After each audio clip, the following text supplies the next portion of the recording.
नमस्कार। आज के इस एक्सप्लेनर में आपका बहुत बहुत स्वागत है। आज हम एक बहुत ही दिलचस्प विषय पर बात करने वाले हैं कि आखिर कैसे बड़े बड़े भौगोलिक और लॉजिस्टिक एक्सट्रीम्स यानी कुदरत की एकदम चरम सीमाओं का सामना किया जाता है। हमारी ये अनोखी यात्रा हिमालय की उन कंपा देने वाली बर्फीली ऊंचाइयों से शुरू होगी और बहते हुए गंगा के उस विशाल बेसिन तक जाएगी जिसने करोड़ों लोगों को जीवन दिया है।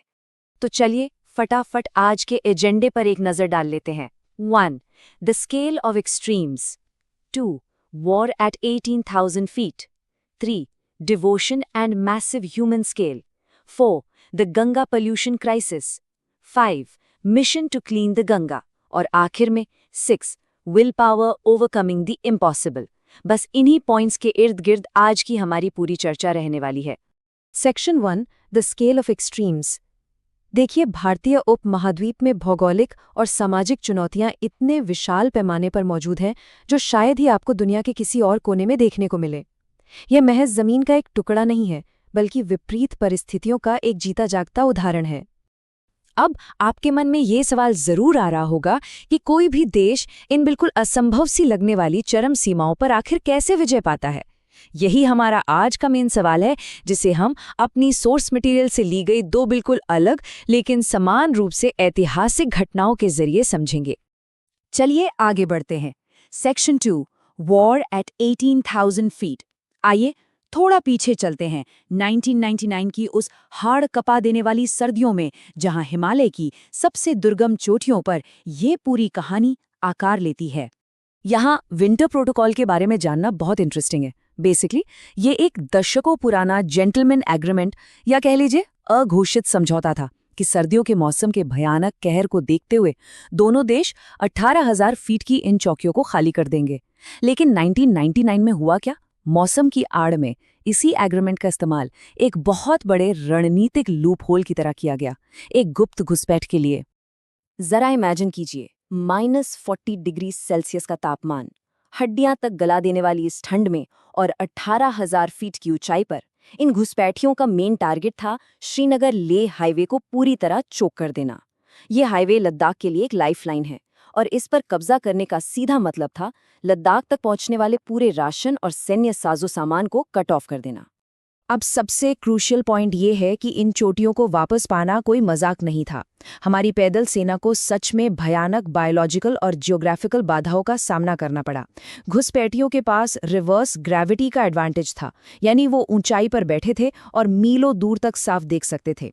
वहीं चोटियां इतनी संकरी थी कि एयर सपोर्ट भी बहुत लिमिटेड था।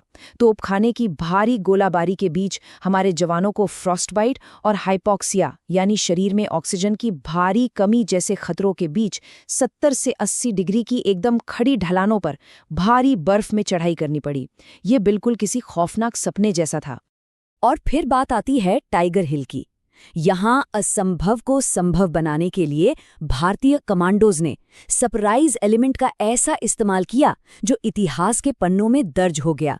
उन्होंने रात के घने अंधेरे में एक 90 डिग्री की एकदम सीधी बर्फीली चट्टान पर बिना कोई आवाज किए चढ़ाई की, बिल्कुल खामोशी से, ताकि दुश्मन पूरी तरह हैरान रह जाए।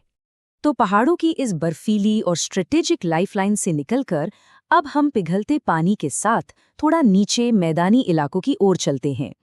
ये 50 करोड़ से अधिक लोगों की लाइफलाइन यानी गंगा नदी की कहानी है।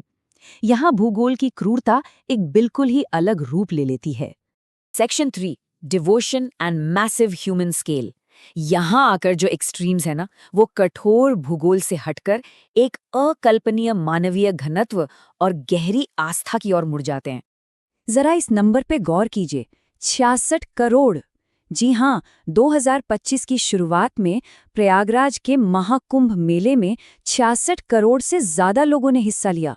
आपको पता है, ये अमेरिका की पूरी आबादी का लगभग 2 गुना है।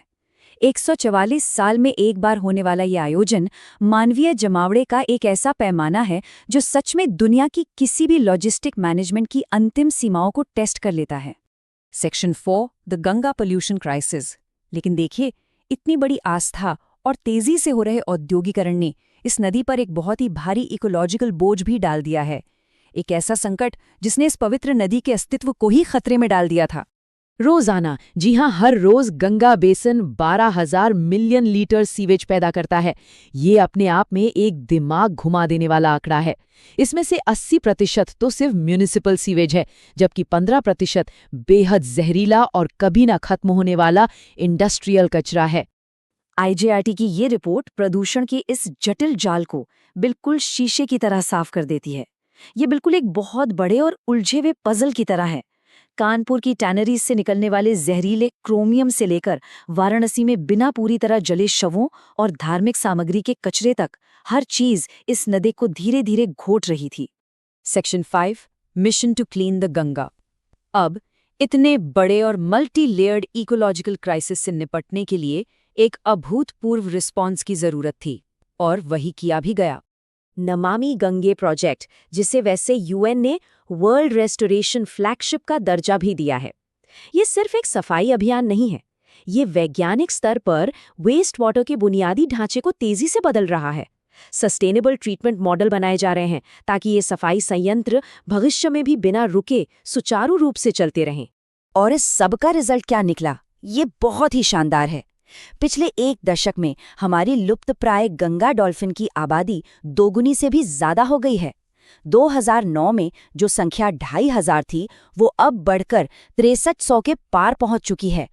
ये आंकड़े चीख चीख कर बता रहे हैं कि अगर सही दिशा में मेहनत की जाए तो इकोसिस्टम को सच में रिवाइव किया जा सकता है। Section 6, will power overcoming the impossible.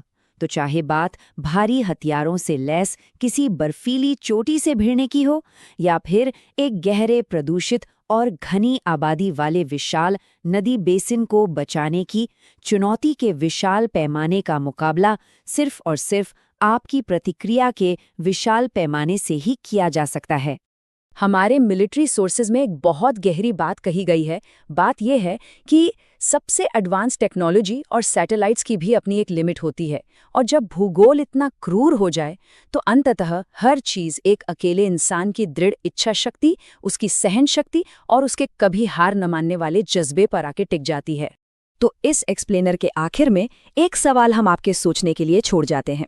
चाहे टाइगर हिल की वो जानलेवा 90 डिग्री की सीधी चढ़ाई हो, या फिर 2,500 किलोमीटर लंबी गंगा नदी को फिर से जिंदा करने का महाअभियान, क्या इंसान की इच्छा शक्ति ही इन असंभव लगने वाली चुनौतियों के खिलाफ सबसे बड़ा और आखिरी हथियार है?